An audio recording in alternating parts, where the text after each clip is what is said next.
Hi everyone.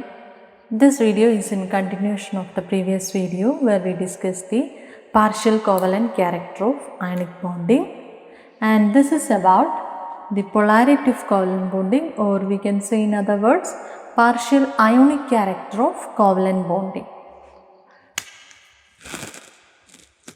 So in a covalent bond, the ionic bond character can develop, and the factors which affect the development of partial ionic character of covalent bond, or we can say polarity development of covalent bond, can be discussed here. So when we have a diatomic molecule, say for example AB, a covalent bond between A and B means there are two electrons and the two electrons are equally shared between A and B. And this equal sharing, this concept can be more clearly explained when we take a homonuclear diatomic molecule like hydrogen molecule. So we know on both sides we have hydrogen atom, and so since the atoms are same, the two electrons are equally shared between the two hydrogen atoms.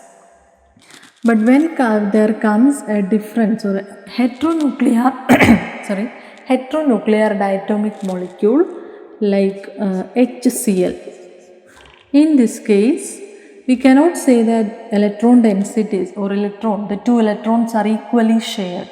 Here there is a difference, and this difference in the sharing is because of the difference in electronegativity of the combining atoms. We know at very first glance itself it is clear that chloride ion or chlorine atom is having more electronegativity. So it will have a tendency to withdraw the shared pair of electrons towards itself, giving a small negative charge. At the same time, hydrogen atom will have a small positive charge. So this charge separation, or this is called induction of polarity. Polarity is induced in a covalent bond. Okay, a covalent bond is assumed to be formed by the mutual sharing of electrons. The two electrons are equally, or they must be equally shared between the atoms. But in certain cases, especially in heterotype bonds, due to the electronegativity difference between the combining atoms, one of the atom, or we can say more clearly, the more electronegative atom withdraw the shared pair of electrons towards itself, thereby inducing a slight negative charge on it, and the other element which is less electronegative would have a slight positive charge. So this polarity is induced in a covalent compound and this type of development of polarity is called a partial ionic character of covalent bonding, and it is clear that the partial ionic character of covalent bonding is due to the electronegativity difference between the combining atoms. Now let's see to what extent the electronegativity difference can result in partial ionic character of covalent bonding. We can denote electronegativity of an element A using the symbol chi A and that of B chi B. For a compound AB, we have electronegativity of A is chi A and that of B is chi B.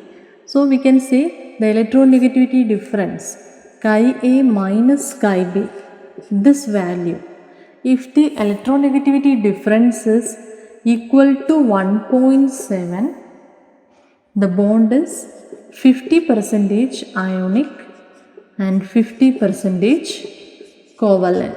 This is the trend. If the electronegativity difference between the atoms is 1.7, the bond is 50% ionic and 50% covalent. And if the electronegativity difference is greater than 1.7 or greater than 2, the bond is having more ionic character. Okay, then ionic character will be more, and of course if the difference is less than 1.7, it is having covalent character, more covalent character. So the percentage of ionic character is determined by the electronegativity difference between the combining atoms. If the electronegativity difference is equal to 1.7, the bond is half ionic and half covalent. And if the difference is greater than 1.7, the bond is having more ionic character. And if it is less than 1.7, the bond is having more covalent character. Now, the extent of polarity in a bond, in a covalent bond, is explained, or it is denoted in terms of the dipole moment. Dipole moment of the molecule. Dipole moment is denoted by the letter mu. We know for a molecule of type AB, if there is electronegativity difference, there comes a polarity, and this polarity, measure of polarity is dipole moment, or we can say the polarity, extent of polarity is measured in terms of dipole moment of the molecule. And dipole moment can be calculated by the equation mu is equal to Q into D, where Q is the charge on the ion and D is the interatomic distance. So if you know the charge on the ions and interatomic distance, you can calculate dipole moment of the molecule. Dipole moment is usually represented in Debye unit.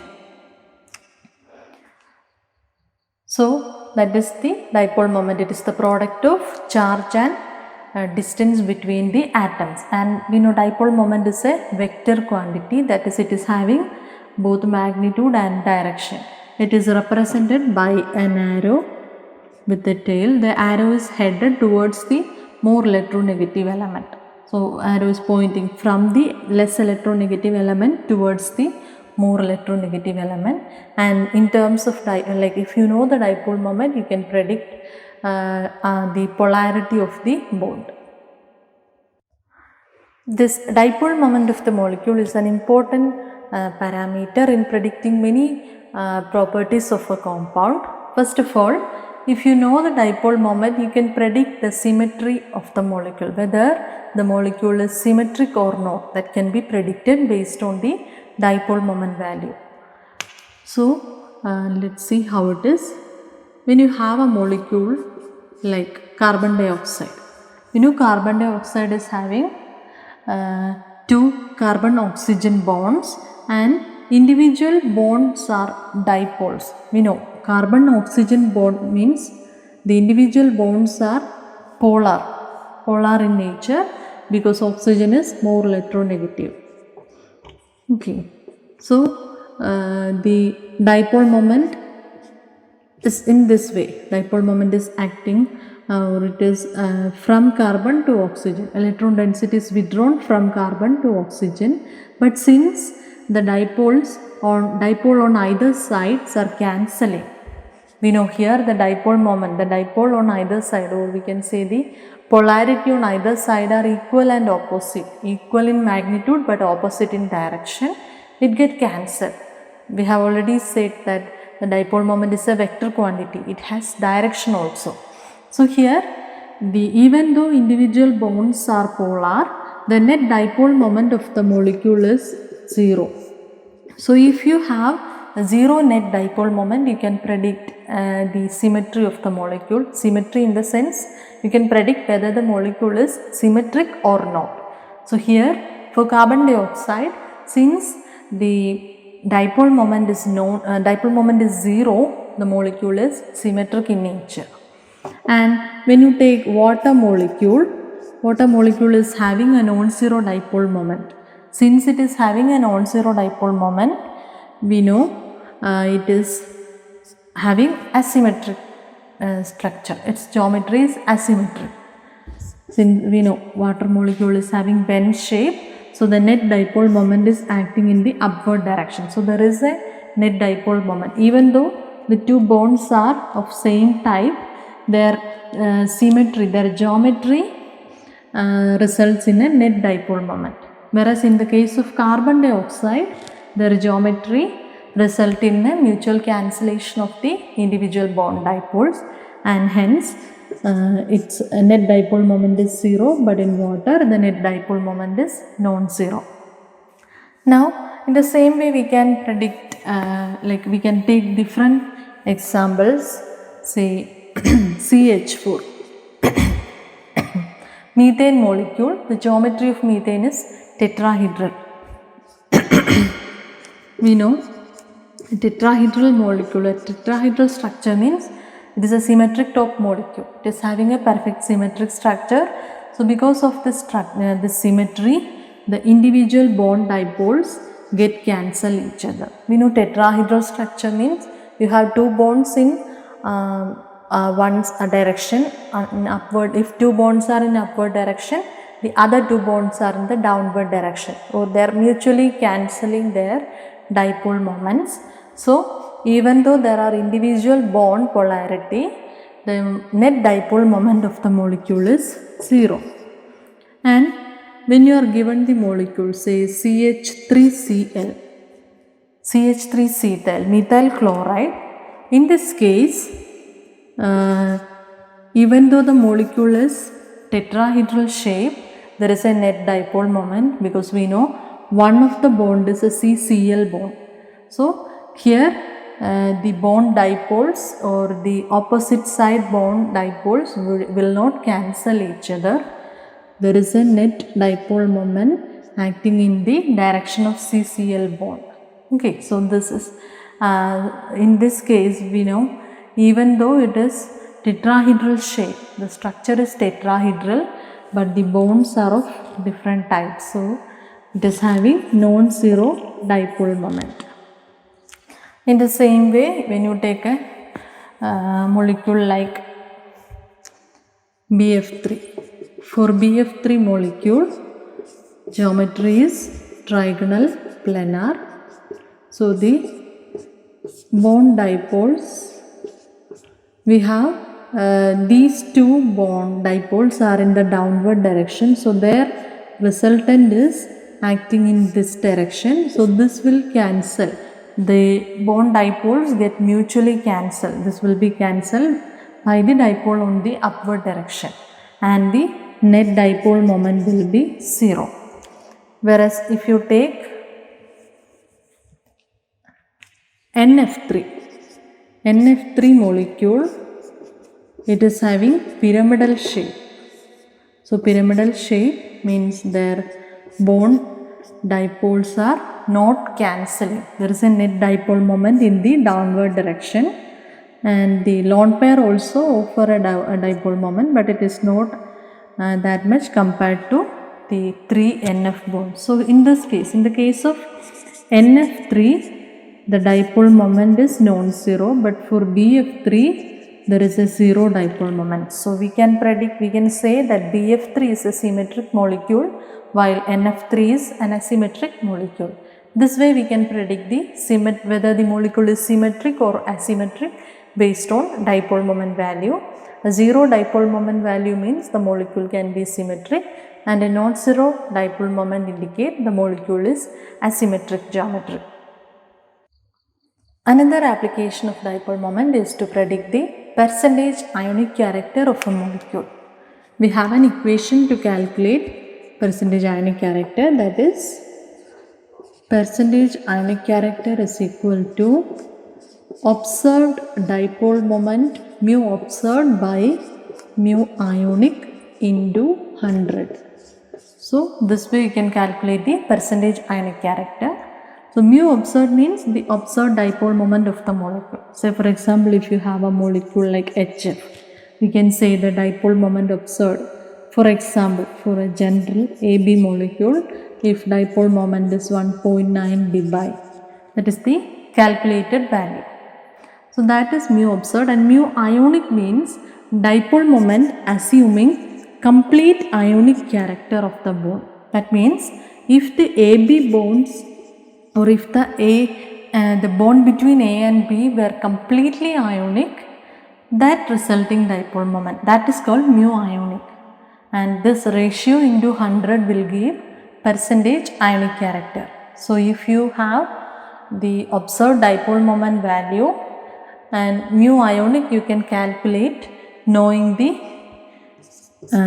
equation. Using the equation Q into D, you can calculate mu ionic. and mu observed can be experimentally observed.